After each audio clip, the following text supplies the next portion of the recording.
Welcome to It's All Your Fault on True Story FM, the one and only podcast dedicated to helping you with the most challenging human interactions, those involving someone with a high conflict personality.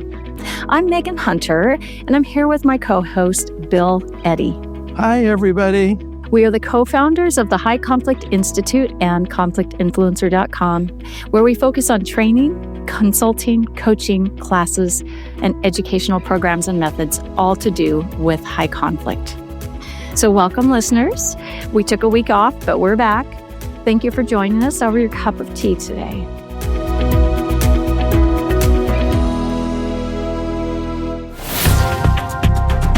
So let's get to it, Bill. We had a little excursion meeting up in London to do some training for the Bridging the Gap Conference of Family Mediators in the UK, which was really fun. And those who are familiar with our training and with this podcast are familiar with the brain that you carried for a lot of years. And then I finally got my own brain. So we ended up in London with two plastic brains and two real brains. And got to stand on stage together and do demonstrations of right brain to right brain communications. So that was fun. And we got to do really one of the most special or more special things I think we've done together, because I don't know if our listeners know this about us, but we rarely are on a stage together. You're usually off training somewhere. I'm off training somewhere. So it was really unique. And I don't know about you, but for me, on the Saturday night in London, we were at the Our Kids First gathering, which is a group in London who they're helping the members of their community, a Jewish community. And we worked with them last year some on our with conflict influencer class, helping their parents in divorce. It was a really wonderful experience for me teaching that class. And then for the two of us to go and meet with those parents in London was just a wonderful experience. How about you? Yeah, it was great. No, well, what's great, after all these years of working together, we didn't actually prepare. No. and we just naturally went back and forth. Well, what do you think of that, Megan? And, oh, here's a thought, Bill. And it was just an easy back and forth. And it's true. We're often not even in the same country. You speak a lot in Australia. I speak a lot in Canada. We've been all over the U.S. We've been between us in about 20 countries, I think. And one of the things that just keeps striking me is how similar family behavior, divorce behavior, high conflict behavior is really worldwide, that people are dealing with the same issues, but we're also seeing and hearing from people saying, we tried your methods and they worked. They help us calm down and our kids are happier now and all of that, which is so rewarding. Oh, very, very rewarding. Yeah. The conference, all the people that we met there, many of them already knew about Biff, obviously. And then Our Kids First parents, they really had a lot of questions about not just the skills, but just some really tricky situations that they're in. And that's something we're going to talk about today. But before we do, I just wanted to also give a big thank you to the organizers of the Bridging the Gap Conference, Katie and Tracy. And to also say we got to meet with Sharina Rooney, the author of the big book on borderline personality disorder, who lives in the UK. She came into London and met with us and introduced us to her husband and her new little one. So that was really fun. And she's doing amazing. So that was a great time. And I know she enjoyed it too. So, okay, let's go down into what we're here to talk about today. And it started with what you were saying, Bill, about, helping families and getting them skills that work. Now, we're going to drill down a little bit deeper because many parents and, people from all walks of life use Biff, they use EAR, they're starting to use SLIC, all of the, techniques that we teach. And that manages a great deal, right? That can keep the conflict small and maybe make progress where they don't otherwise make progress. Then you go a layer deeper. In cases of divorced families where one parent's not seeing the children, or they're starting to sense children pulling away from them. So, for example, I recently spoke to someone who has 50-50 time. The child is with mom 50%, with dad and stepmom 50%. Mom gets very lonely when the child's over with dad. Child's having a great time with dad and stepmom, very well adjusted, very healthy. But during time with mom, the very first day back with mom, there's that first phone call that night, because there's a phone call every night, right, between the other parent and that child. And the child's crying, sobbing uncontrollably, 7 years old. And mom saying, he wants to stay with me for 2 weeks. He's just so upset. And dad and stepmom say, ask the child, why are you upset? Why are you crying? I don't know. And the child is with dad and stepmom and is crying about something. Maybe she dropped her toy or skinned her knee or something. She knows what the reason is. I'm hurt. So it's different. Like, why are you crying? I don't know, but I'm just sobbing. So I thought it was just, really a good time to talk about this, because you've written the article about the child's brain absorbing the parent's emotion. You've done some podcasts, some videos on this. So I thought it was really great timing.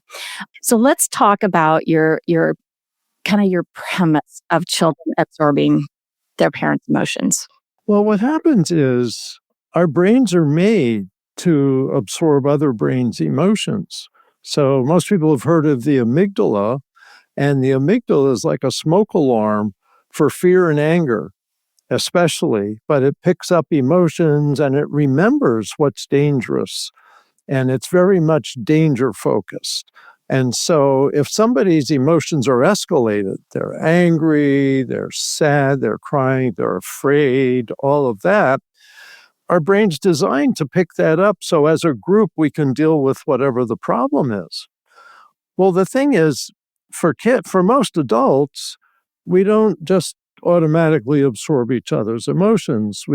Our own brain is used to, okay, Sister Mary gets upset all the time, so I don't have to get upset too. And Uncle Fred, oh, he's angry again. I don't have to get angry too. But kids don't have that ability, that emotion regulation. So their amygdala hasn't been trained. Your prefrontal cortex apparently can send a message to the amygdala, which, by the way, if you're curious, is down under here. There's your corpus callosum in the middle of the brain, shaped like an umbrella. For people just listening, it's right in the middle of the brain. The amygdala gets the message first. Somebody's face looks angry or looks afraid, and it's like the child starts feeling upset. And so they may catch the parent's anger. I was just looking at a situation with two young boys, I think 5 and 3, and the parents yelling and screaming, and the 5-year-old's angry back. It's like, stop. And the 3-year-old's bursting into tears. And so they have different reactions, but they're emotional, intense reactions. And so what we find, and I think you mentioned this, Megan, is right brain to right brain communication. The right brain seems to be more where we process our emotions, and the left brain's where we process language and all of that. And so one person's right brain communicates emotions, that's the language of the right brain, to another person's. But the other thing is it's unconscious. You don't realize you're absorbing somebody else's emotions, and suddenly you're angry or sad or whatever, like the child you mentioned, Megan, who didn't know why they were upset. They just knew they were upset. So the theory here is that we do catch each other's emotions. The amygdala, mirror neurons, which tell us we should do the same behavior we're seeing, but we can screen out some of that. Adults can screen out a whole lot, but kids haven't learned. It's a brain networking issue that only comes from growing up. So emotions are contagious. High conflict emotions are highly contagious, and children don't have the mechanism to protect themselves from absorbing those and either getting angry with a parent or getting angry at the parent and wanting to get away. So either way, it may build a child's resistance to one of the parents. Yeah, that's kind of where I was going next. Well, let's start with in this particular situation with the mom asking for saying, this child wants to be here 2 weeks, not just 4 days with me. So asking for an exception to the parenting plan and the schedule. Why? So in this particular case, it was reported by the dad and stepmom that mom is very lonely and really doesn't have any friends and relies very heavily on the relationship with the child to be, kind of fulfill her happiness, so to speak. Now that's their point of view. I don't know the other point of view of that parent, but just reporting what's happened from their report. So this child now has been healthy, has been happy, and goes back to, well, let's go back to dad's. At dad's house, it's reported there's a lot of structure and healthy discipline. Okay. In mom's house, there's a lack of structure and it's more of a friendship in a way between parent and child, right?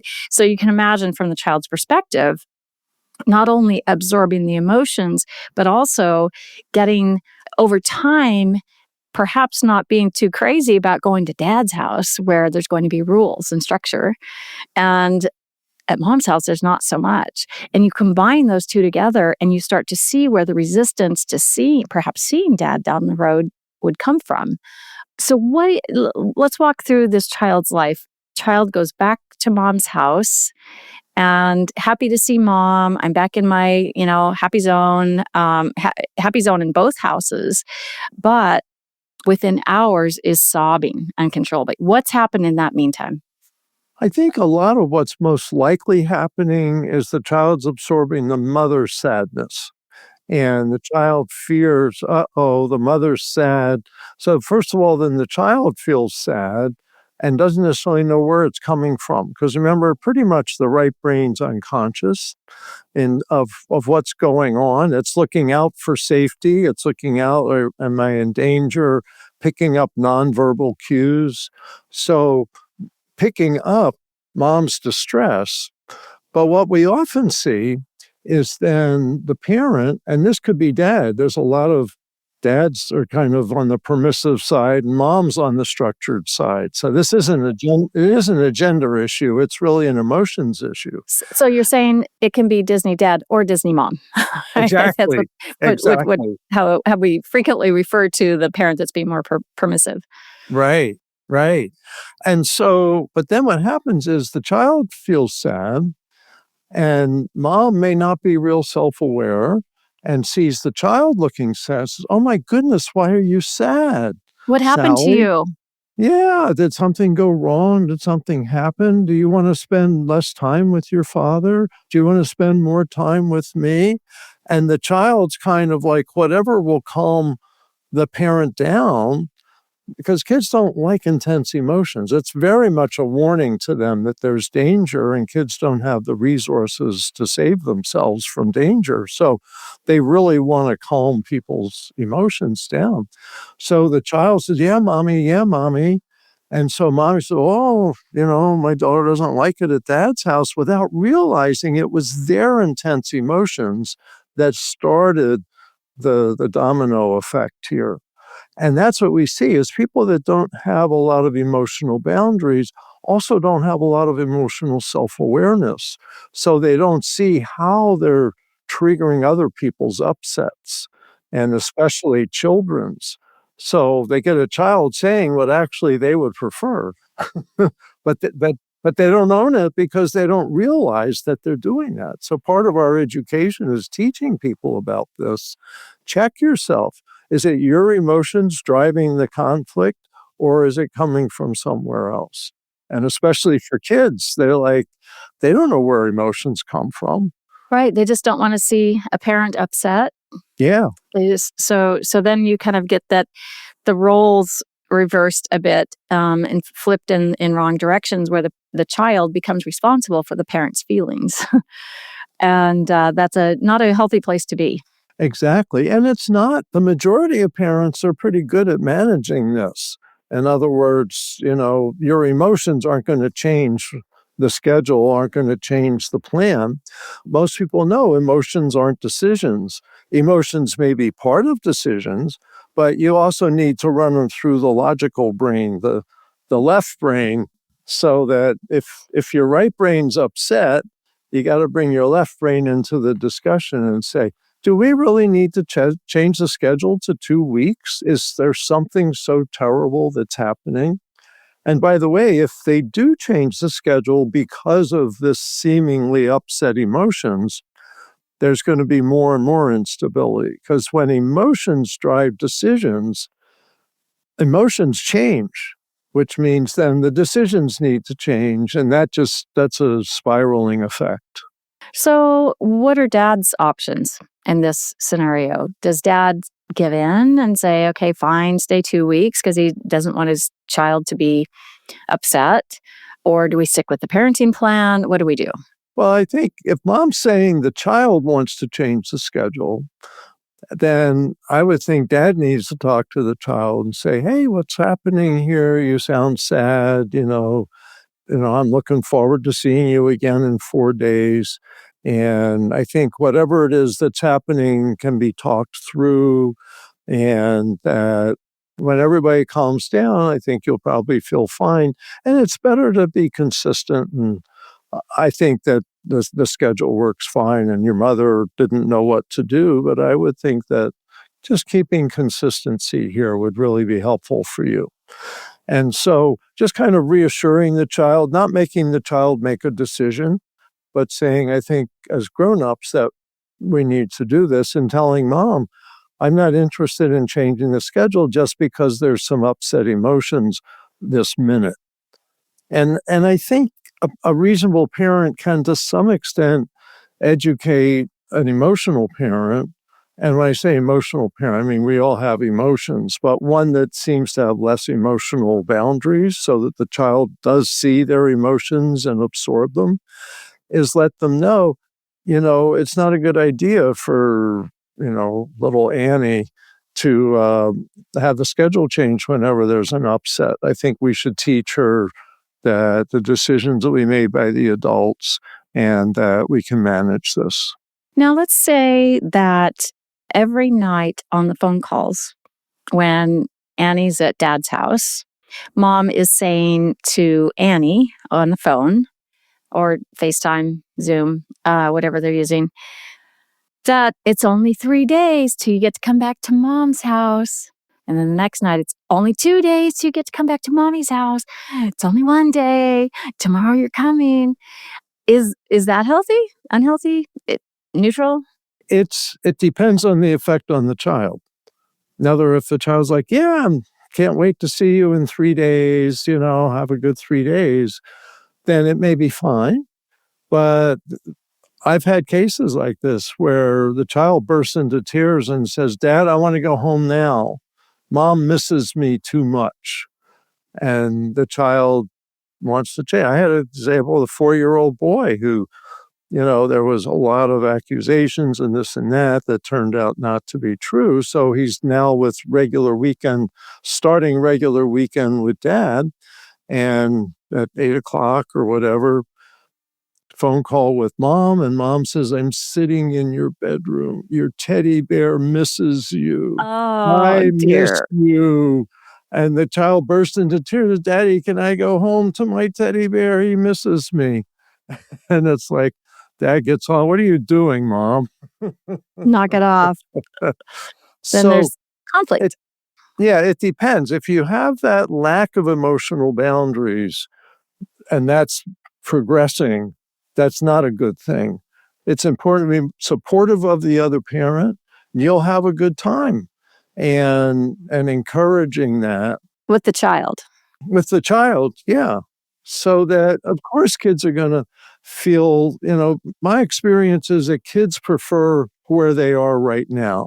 And they're going back and forth, whether it's mom's house or it's not about mom and dad. It's about uprooting yourself, putting everything in your backpack and heading out yet again.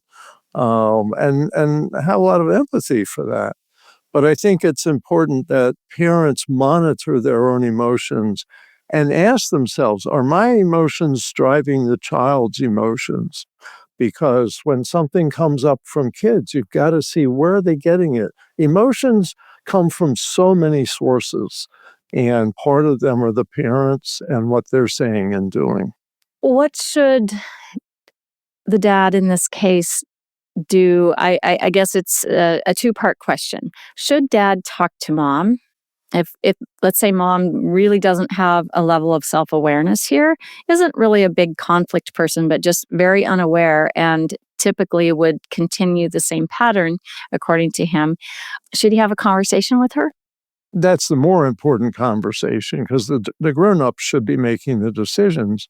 And I think the thing to say is, we've got a decent schedule. We both have reasonable time, and let's stick with the schedule. And we can look at this in a few months, but I don't see any reason we need to change this now. And I think it's better to be stable for our child than to keep changing what the plan is. So let's stick with what we have.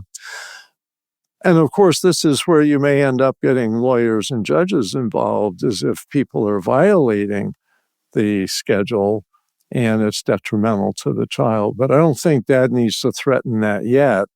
But if there continues to be a big problem, it may be we need someone to make this clear. We need to resolve this because it's not good for the child to not know what's happening.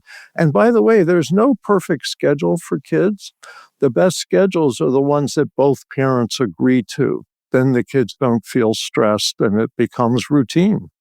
Yep. So would dad have a conversation with mom about her emotional boundary issue? Well, it's Like tricky. hash it out? Could say, watch out with your emotions. They think that maybe our daughter's picking up your emotions. Of course, mom's going to be really angry about that.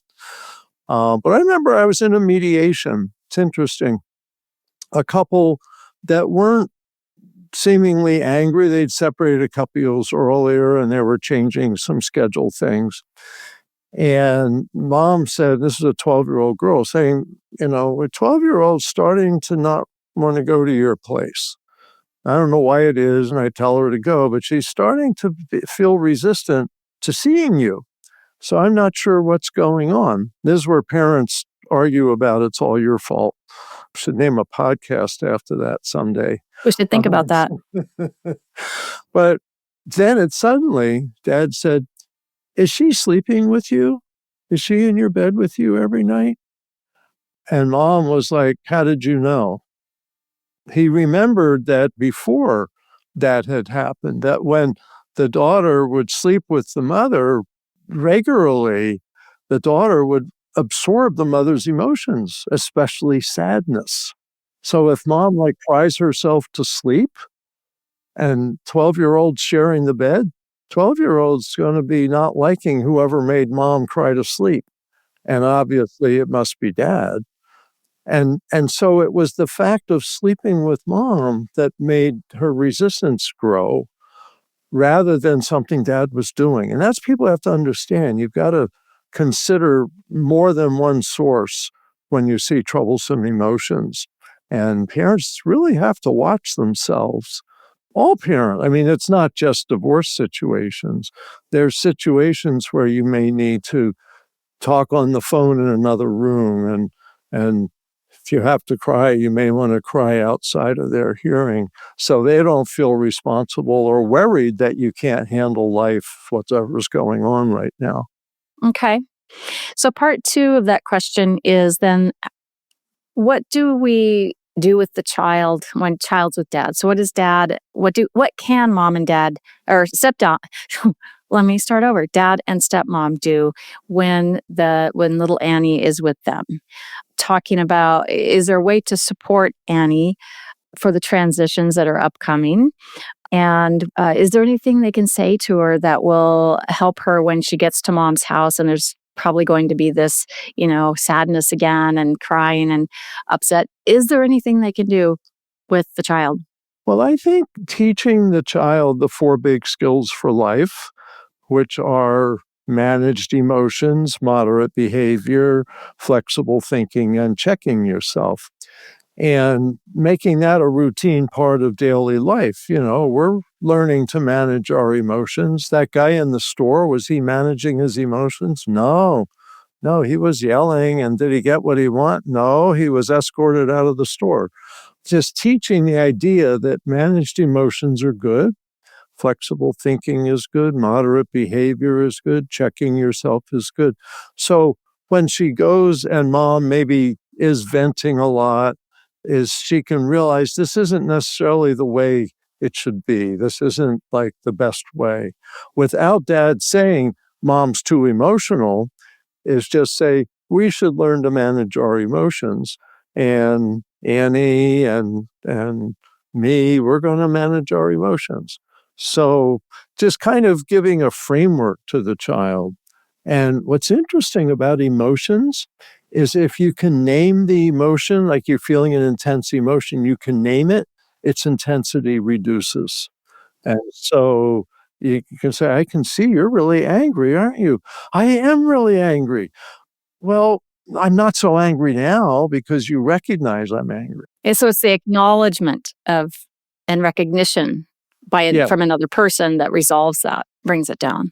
Yeah. By naming it, it's like that's a part of life. Hey, you're angry. You're hungry. Everybody gets hungry. I'm hungry too. We're going to have to wait, but we're hungry. And it makes it more matter of fact. I love the way you said that. But we're hungry. Yeah. We're all hungry. And it makes it normal to have emotions, but to also accept that they pass. This too shall pass. Okay. So I'm thinking, in this case, it sounded like the mom isn't venting, but it's really a neediness that gets transferred. So would there be anything dad could do, maybe explaining the roles of or maybe what the child's role is over at mom's house? I don't know. I'm just throwing that out there, Bill. Like that you're a kid and you don't have to, I don't know. Well, no, I think that's a big part of it is you shouldn't have to worry about this. You're a kid, you should be thinking about your friends and what you want to do next. And you shouldn't have to worry about my emotions because I can take care of my emotions. That's my job. And you shouldn't have to worry about your mom's emotions. That's your mom's job. She's a grown up. I'm a grown up, but you're a kid. So equalize it over both households. Yeah, So it doesn't seem like you're attacking her. don't make it that she's the bad guy. Just make it this is a normal thing for both of us. Making stuff normal really helps, I think, for kids and letting them know what the solution is too. Like we're learning to manage our emotions and respecting that mom has different emotions and she's responsible for her emotions, but I have different emotions. I'm responsible for mine. So he can turn it into a lesson instead of a competition. Oh, I like that. Yeah. Lesson instead of a competition. Good, good, good. And then role model that, right? Dad and stepmom can role model managing emotions, moderate behaviors, flexible thinking, and checking yourself. And as long as you're doing that in front of the children and teaching them, things that all of us need, like you said, the four big skills, then we're doing the best we can and making an impact. Yeah, and making emotions manageable for the child, and especially if, let's say, dad and stepmom have a disagreement, then they should show making up for the disagreement in front of the child. It's like, I just said some nasty things to Mary, and I didn't mean to say those things, and I regret it. And I love Mary, and I love you, Annie, too. And I just get upset every so often, but Right? We can do a lot of repair work.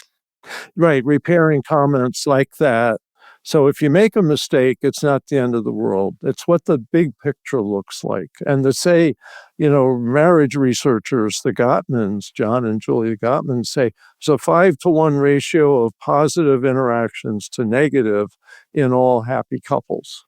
And so if you've said something nasty, you got to say 5 more things positive and you'll probably be okay.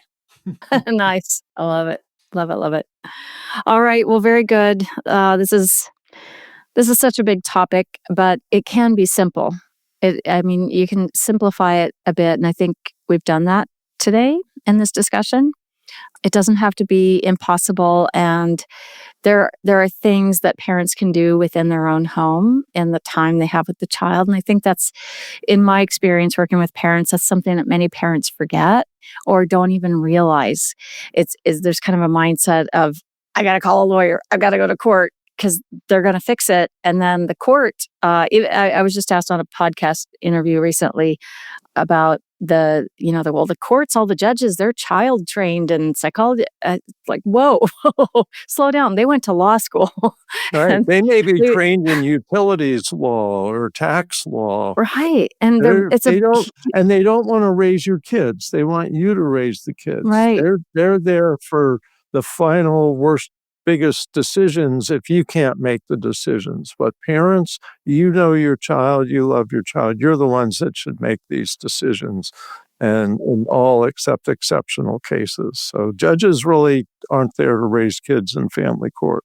Right. It's a big ask. If we really think about it, what we ask judges to do for families is a big, big ask in many families.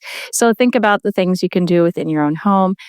We will put some links to these articles and videos in the show notes. We thank you for listening.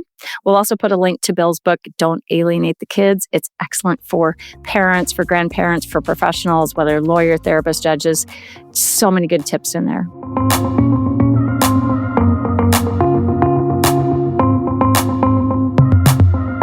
If you're looking for training or consultation about a high conflict situation for your organization, visit us at highconflictinstitute.com. If you have a high conflict situation in your personal life, visit us at conflictinfluencer.com.